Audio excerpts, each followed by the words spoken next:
This is to place a equal compensation with the 5 council members, and the motion is to move that to our January 2012 base wage of $426.05 every 2 weeks. The suggestion in the motion is that begin April 28th, 2013. But let me just say it right now in deference to Mr. Butters and Mr. Barnes, who would be most affected by this. Short. I'm not affected by it. Yeah, thank you. Mr. Butters and Mr. Short, who would be most affected by this, if either of you were to propose a substitute motion to make that effective January 1st, 2014, I, for one, would support that. It's just short. Should I read it? Sure. Okay. I move that the compensation of the 5 council members of our South Jordan City Council be reduced to the January 2012 base wage of $426.05 every 2 weeks, and first reflected for the pay period starting April 28, 2013. Further, I move that any adjustment to council member wages be subject to the authority of the Compensation Committee to be duly established by resolution, debate, and vote of this council. So those are the 2 basic premises to that. And I take this again, Mrs. Auger, in her April 2nd email, probably expressed this as well as anybody when she talks about council members, benefits, higher wages, and she has some language that makes you really understand how she feels. It stinks to high heavens, was one of her phrases. Anyway, concern about governing body approving our own and, that sort of thing. Didn't believe that it was intended for part-time mayor and council to be supported at effectively what she's saying at a very high level. Anything else here right at the end? Yes, that's about it. But I just read that not because she's the source of all good philosophy with respect to wage administration, but it's reflective of what so many people have said.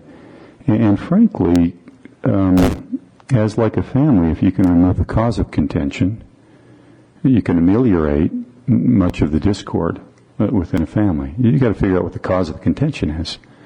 And this thing has been a cause of contention. So this is my proposal.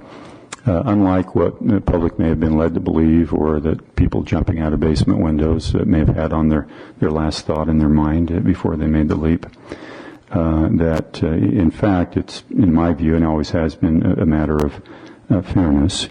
And so again, this is my proposal, and I'm open to an amendment by those that are most affected to extend that date to January 1, 2014, if it be the desire of either of them. The only change I would recommend is you have 5 council members be reduced. Yeah, thank you. I would say set instead of reduced. Yeah, because you're low man on the totem pole. If that's not a out-of-school public disclosure, be set. The word set. Okay. Thank you. The question I would have is, how do you know the compensation committee is going to go through? Well, if it doesn't, we're going to be making that wage for a long time.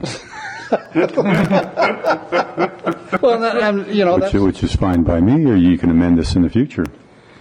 Compensation committee didn't go through, but this is sort of presupposing that we'll get on a better schedule than effectively self-administering. Compensation committee could very well tell us we need to make $420 a month instead of $426. Yeah, sure could. And we would give them the right to make that recommendation and to feed that forward for budget consideration. Is your intent simply to remove Larry and I from retirement compensation? No, in concert with that, what I understand, and certainly Mr. Well, correct me, or Ms. Cunningham, if I'm incorrect here, all paid and vested benefits would in fact be yours. And that at this time, where your wages dip below the minimum standard, there would be no more contribution, the effectively 18% or 18.03 or whatever it is right at the moment, towards that. But the benefits that you have would still be yours up and through the date, and hence my offer, if either of you would propose the amendment to extend this to January 1, 2014 before it's effective. I think we agree with that analysis. Our research has indicated the same thing, that your vested benefits prior to the wage dipping below the required minimum would stay there, and you would collect at the point that you're eligible to retire. What would stop is the accrual of additional retirement credit because you would no longer be eligible. So we agree with that conclusion. That would be the intent. While I'm here, though, if I could maybe help with raise a question that needs to be asked, and that is the process of changing an ordinance by resolution, which you probably, I don't know, Rob, you'll have to help me with this, but I don't think you can do that the way that it's intended. And I think you need to take the ordinance that was dealt with last meeting and had a public meeting, and then if you're going to turn it 180 degrees, which essentially is what's happening here, redraft the ordinance and bring it back. But there were just two things I wanted to throw into the discussion. One was you had asked Paul and I to research a legal issue last time, and that was the impact or the risk to the city if the two council members who are receiving the benefit were no longer receiving it. And the impact is that it is an unknown question. It's the same debate that occurred on the Hill 3 years ago when Senator Lillenquist led the debate on reforming the entire retirement system. There were vested employees who were receiving their pensions, and then there were vested employees who were still working. And the question is, if you take away that retirement benefit, is that then a breach of contract? And the short answer is that the legislature, based upon advice they received from the Attorney General's office and legislative research, was that with those that were collecting their pensions and were vested and actually collecting their pensions, they would probably lose that battle, the state would, if they tried to take those away. And with regard to existing employees still working, there is not a definitive answer across the country, and this is not an issue that's new just in Utah. They concluded to leave it alone because we have how many, Paul, current government employees in the state retirement system that are still working? Oh, like 130? Yeah, 130,000. And they didn't want to have 130,000 lawsuits filed to find out what the answer to the question was. So they ducked the issue and just created the two-tier system. That's how they dealt with it. Our research, and Paul and I have discussed this at length, is that the best practice would be to do as Councilmember Seataller suggested, and if you are going to move this direction, delay the effective date to January 1 so that you don't have to face the issue of taking away a current benefit that was relied upon at the time a council member entered office. And even though it may seem a little bit different because you're talking about a volunteer elected official versus an employee, the contract analysis, the detrimental reliance is the same analysis, which is why the legislature was not willing to take on that battle. So that is the recommendation, that if you go that direction, delay it till January 1st.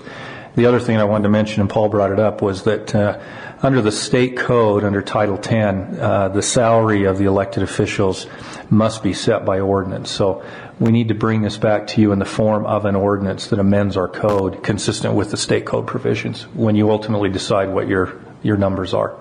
Weren't we trying to pass this ordinance 2 weeks ago and then just tabled it based on wanting to get these answers back, though? Actually, I looked that up because Paul and I had this discussion too. This is one of those questions that I'm ready for. I pulled the minutes out, and The only thing that was certain was that we were to come back in 4 weeks with the final ordinance form, in the final ordinance form. And I would agree with Paul that because the fundamental nature of what you're doing is opposite what you had originally proposed, the best practice would be to bring it back to a public meeting, open it up for public comment, and then vote on it. This is another one of those issues where you have a proposal on the table, and that's the proposal the public's aware of. How far can you go in changing it without then not notifying the public again that you're going a different direction? Most of the time, that issue does not come up in a context like this. It's in a land use decision. So legal concerns aside, you would have advised against that motion last week because it was too different from what was in our packet? I think what Mr. Barnes 2 weeks is saying, ago, I mean. If the motion yeah. had been radically altered 180 degrees. Like it is tonight, I would have, if I'd have been thinking. But yeah, but the direction was bring it back in 4 weeks with the language that you decide on tonight. Yeah. Okay. Mayor, could I make a comment and then give Mr. Butters a better response to his question of me? Thank you. A comment I'd make is this, Mr. Short wrote about this in the newspaper, that compensation has been so widely discussed. You know, really, that's unfortunate because, we're dealing with few dollars, and the fact is there's an element of sacrifice and contribution, and we don't do this on a per-hour basis based on the best use of our time from an economic gain standpoint. But there is, in fact, that element there.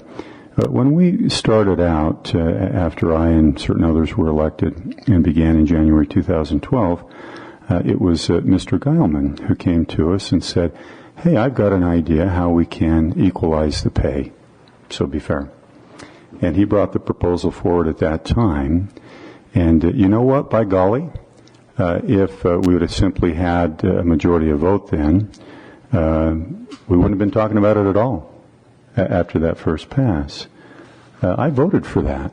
I voted in favor of equalizing the pay through the method that Mr. Geilman had identified. Nobody else did. And so the issue has continued to fester and be brought up with respect to the differential.